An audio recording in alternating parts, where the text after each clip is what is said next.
Toronto, la fin d'un rêve canadien. Jérôme Blanchet gravé. La ville de Toronto fait de plus en plus souvent les manchettes, au Canada et ailleurs dans le monde.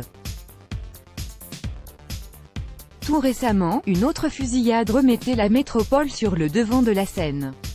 Mais que se passe-t-il dans celle que l'on surnomme la ville reine? Le 23 juillet dernier, un tireur faisait 2 morts et 13 blessés dans Greektown, à Toronto. Le tueur, Faisal Hussain, a été abattu par les policiers après la fusillade. Le lendemain, l'attaque a été revendiquée par le groupe État islamique, mais les policiers ne sont pas convaincus de l'allégeance du tueur envers l'organisation.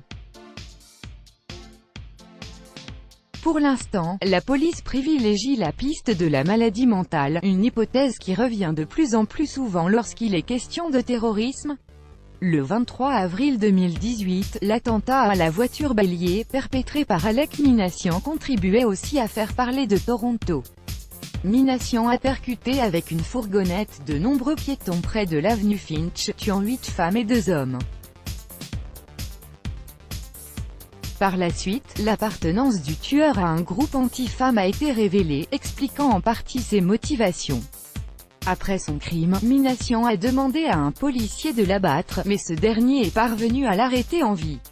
Le tueur est maintenant derrière les barreaux. Des attentats de plus en plus fréquents pour en rajouter. En mai 2018, 2 personnes ont fait exploser une bombe artisanale dans un restaurant indien à Mississauga, une banlieue de Toronto. L'attaque a fait une quinzaine de blessés, dont 3 graves.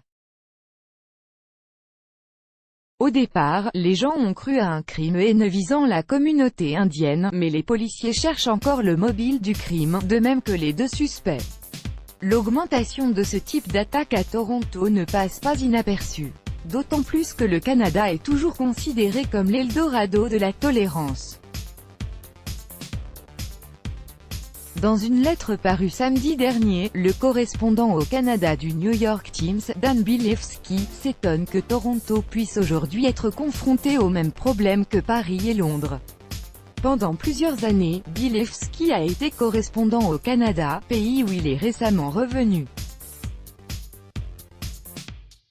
Il note des changements. Je n'aurais jamais imaginé que j'écrirais sur les fourgonnettes des rues de Toronto, sur les suites d'une attaque contre une mosquée de Québec ou, maintenant, sur une ville de Toronto apparemment assiégée par la violence armée.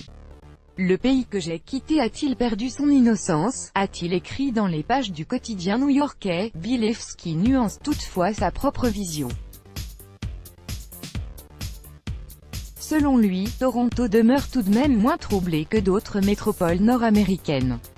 Est-ce vraiment le cas? Le nombre de crimes en augmentation. Les policiers de Toronto ont profité de la plus récente fusillade pour aborder le problème grandissant de la violence armée.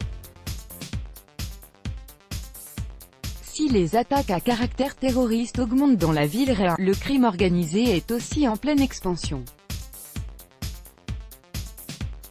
Au lendemain du dernier attentat, la ville de Toronto a demandé au gouvernement fédéral et au gouvernement ontarien de lui verser une somme de 45 millions de dollars CAD pour l'aider à combattre la violence.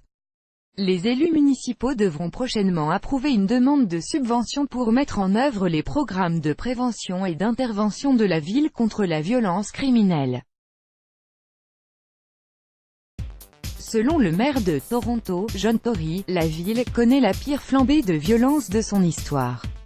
Rien de moins, des fusillades qui se multiplient. Le chef de la police de Toronto, Mark Saunders, a aussi annoncé qu'il souhaite qu'un plus grand nombre de caméras de surveillance et de capteurs acoustiques soient installés partout dans la ville pour prévenir la violence. Le 12 juillet, le chef de la police annonçait déjà que 200 policiers supplémentaires seraient déployés dans les rues pour prévenir le même phénomène. Toronto se fait aussi remarquer pour certaines tensions interculturelles qui y sont apparues dernièrement. Une réalité qui remet en question le paradis multiculturel canadien.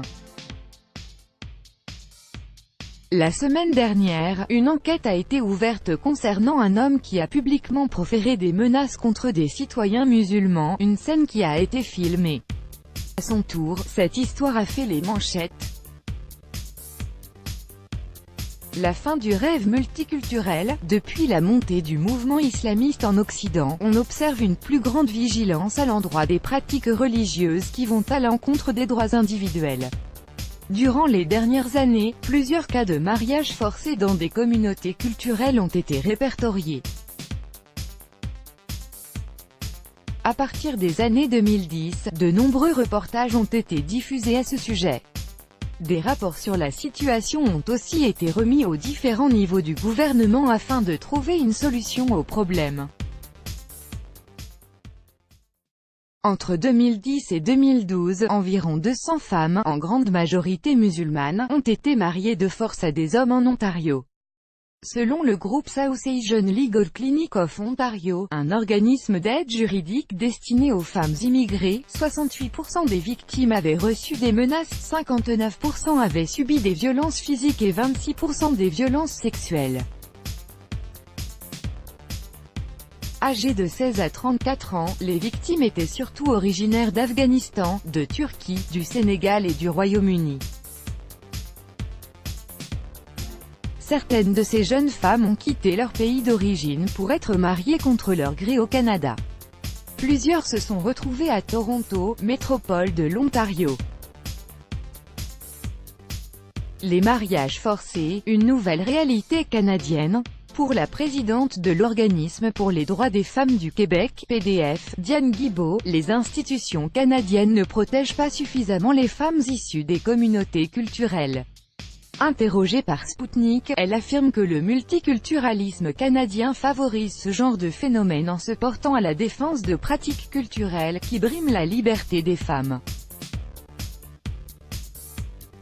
Pour la militante féministe, les lois doivent protéger les femmes de manière égale et universelle, et non être appliquées au cas par cas selon l'appartenance des individus à leur communauté. Il faut réfléchir aux impacts du multiculturalisme sur les droits des femmes au Canada, car cette idéologie n'aide pas les femmes qui arrivent des sociétés plus traditionnelles. À Toronto, la situation actuelle doit être vue comme un signal d'alarme, a affirmé Madame Guibault au téléphone. Attaques terroristes, violences armées et atteinte aux droits des femmes, cet ensemble d'éléments n'améliore pas l'image de la ville reine.